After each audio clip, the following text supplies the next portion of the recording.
Acabamos de estudar então a deidade de Cristo, ou seja, o lado divino de Cristo. Qual o versículo principal, o livro principal para provar essa deidade? É o livro de João, capítulo 1, versículo 1. E na que, no princípio, era aquele que é a palavra, ele era a palavra, no princípio. Então Jesus, ele existiu e antes de todas as coisas, ele já existia, amém? Então isso deu para você aprender um pouco sobre a divindade de Cristo. E no próprio versículo no livro de João ainda fala que pois nele foram criadas aliás, Colossenses 1,16, que nele foram criadas todas as coisas nos céus e na terra. Então ele foi o agente da criação.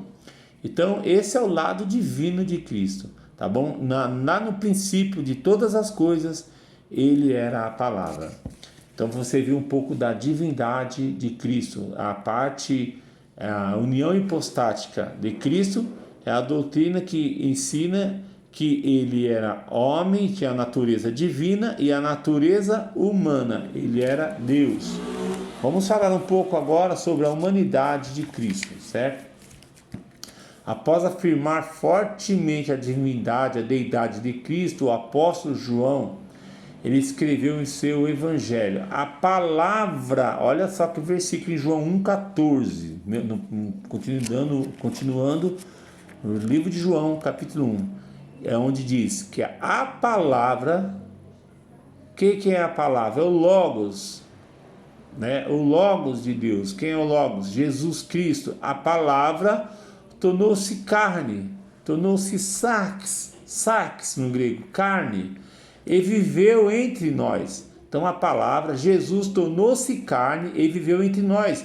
João 1,14. Então agora ele vem como homem. Hebreus 2,14 diz: portanto, visto que os filhos são pessoas de carne e sangue, ele também participou dessa condição humana, falando de Jesus, para que por sua morte derrotasse aquele que tem o poder da morte. Paulo é muito explícito a respeito da humanidade de Cristo quando ele escreveu em primeira carta aos Timóteos, capítulo 2, versículo 5.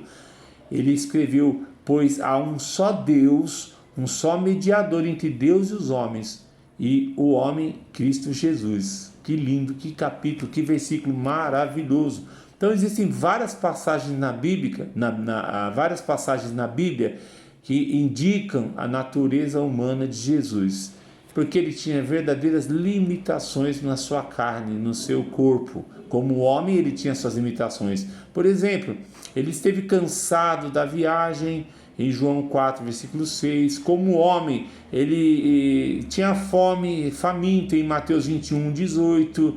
E sedento, em João 19, 28. E o mais significativo, ele sofreu a morte, Hebreus 2, 9.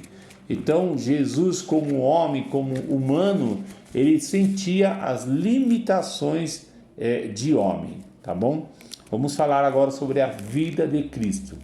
Jesus Cristo foi milagrosamente concebido na Virgem Maria, como está escrito em Mateus 1,18, que fala assim, foi assim o nascimento de Jesus Cristo.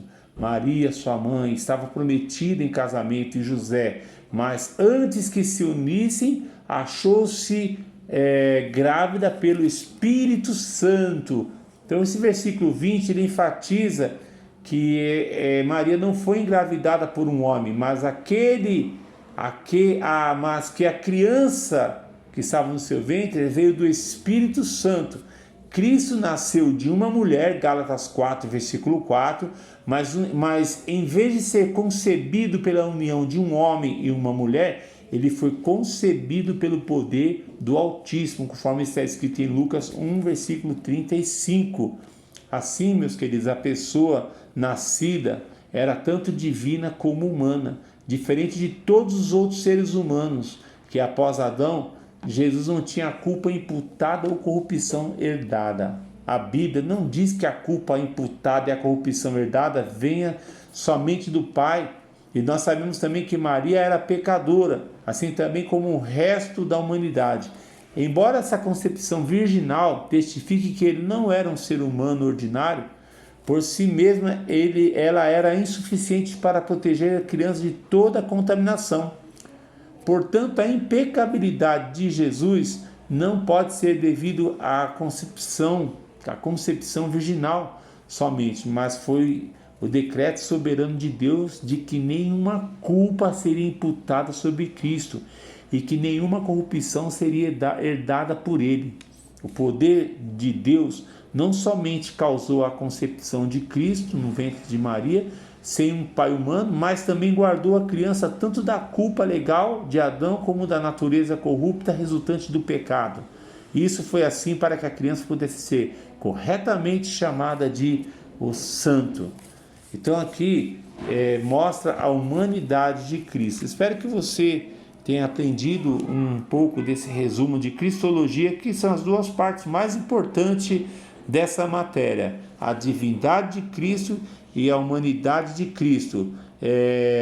Essa doutrina que muitas vezes mexe com nossos pensamentos, a ponto de pensarmos como que isso seria possível. Um só corpo carregar duas naturezas, união hipostática de Cristo. Deus abençoe a todos em nome de Jesus.